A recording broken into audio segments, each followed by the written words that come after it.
오늘은 노래 한 곡 먼저 듣고 시작하겠습니다. 그 이후에 노래에 대한 일화 이어집니다. 1939년에 레슬리 허치슨의 Begin the Begin 감상해 보세요.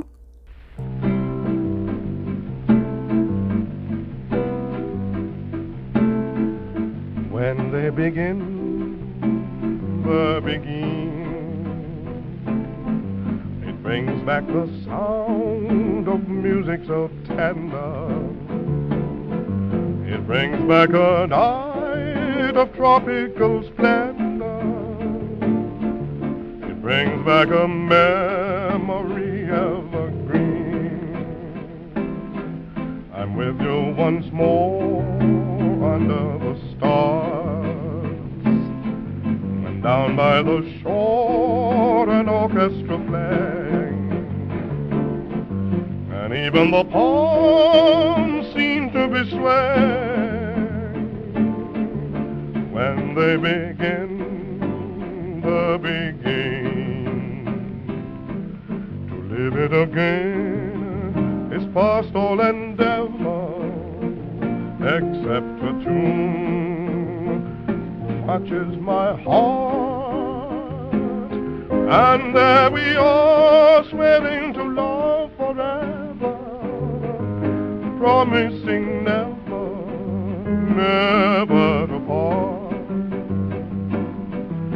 Moments divine, what rapture serene, till clouds came along to disperse the joys that we tasted. And now when I hear people curse the chance that they wasted, I know but too well what they mean.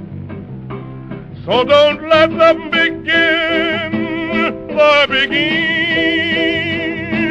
Let the love that was once a fire remain an ember. Let it sleep like the dead desire I only remember. When they begin the begin. Oh yes, let them begin the begin. Make them play till the stars that were there before return above you. Till you whisper to me once more, darling, I love you. And we suddenly knew what heaven we're in when they begin the begin. When they begin the begin.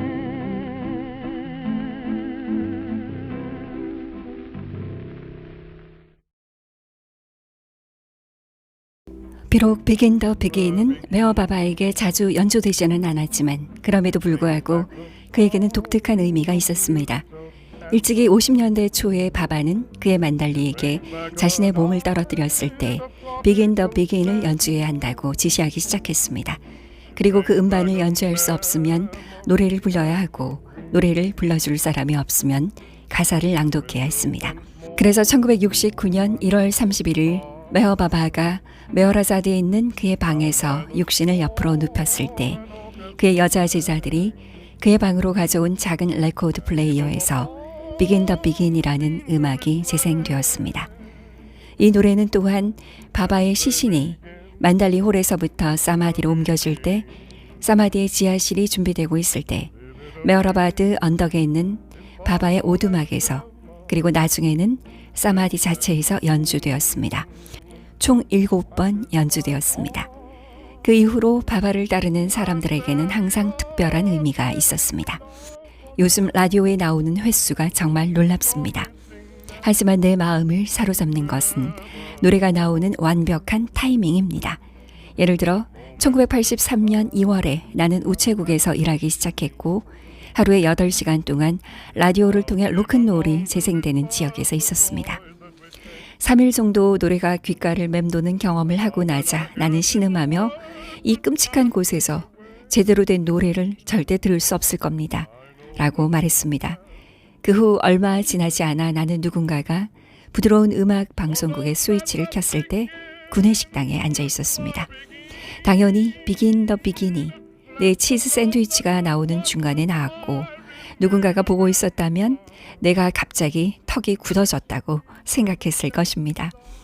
그리고 메헤라바드 메하라자드 순례에서 돌아온 바바 러버의 이야기가 있습니다. 그는 인도에서 구입한 기타 비슷한 남아시아 악기인 세 시타르를 커다란 검은색 가죽 케이스에 넣고 다니는 것이 행복했지만 그는 그의 심장이 있는 곳에서 10,000마일이나 떨어진 뉴욕 공항에 있다는 사실에 약간 우울했습니다. 택시를 타러 가는 길에 전형적인 뉴요커 한 명이 그를 만나 다음과 같은 대화를 나눴습니다. 이봐요 친구, 케이스에 무엇이 들어있나요? 시타르요. 그게 뭔데요? 인도에서 사용하는 악기입니다. 비긴 더 비긴을 연주할 수 있나요? 이 예상치 못한 질문은 뉴욕과 메헤라바드 사이의 거리를 연결했습니다. 따라서 바바는 유머러스한 방식으로 자신이 인도에서와 마찬가지로 미국에서도 그와 함께하고 있음을 그의 러버에게 안심시켰습니다. 그러나 비긴 더 비긴에 관해 내가 가장 좋아하는 이야기는 1983년 초에 일어났습니다. 그날은 1월 30일 일요일이었고 우리 10명이 잔과 다인쇼와 함께 점심을 먹기 위해 뉴욕의 스키넥터디에 있는 현지 레스토랑에 모였습니다. 이런 모임에서는 가끔 일어나는 일이듯이 대화는 멀리 표류하기 시작했습니다. 테이블 한쪽 끝에는 직업과 경력에 대해 얘기하는 그룹이 있었고 다른 쪽 끝에는 영화 산업에 대해 열띤 토론이 벌어지는 그룹이 있었으며 그 가운데에 잔과 다인이 조용히 앉아 있었습니다. 갑자기 쉿 들어봐 하는 부드러운 소리가 들렸습니다.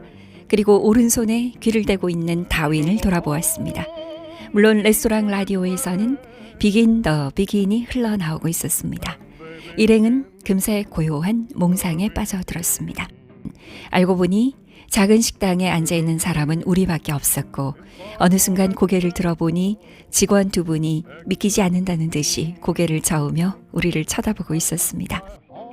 불과 2분 전만 해도 우리는 매우 활기차고 생동감이 있었는데 지금은 조각상처럼 앉아 있었습니다. 그들이 무슨 생각을 했을까요? 노래가 끝나자 시계를 보았습니다.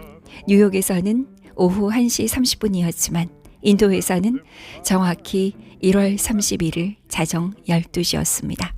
그 순간 메헤라바드 언덕에서 아마르티티가 시작되고 있었습니다.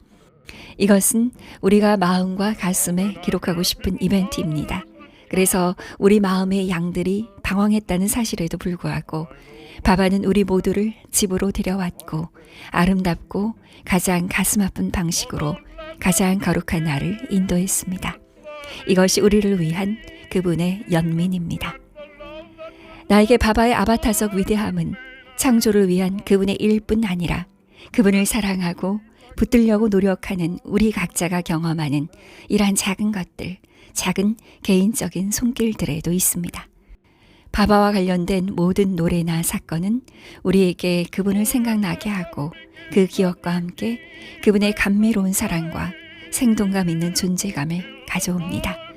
그리고 내가 이런 사건 중 하나에 대해 듣거나 직접 경험할 때마다 그것은 한때 노래에서 제기되었던 질문에 대한 그분의 사랑스러운 대답의 끝없는 사슬에서의 또 다른 대답입니다. 당신은 듣고 있나요? 은총의 소나기 86에서 88페이지 발라투 첨부. When they begin,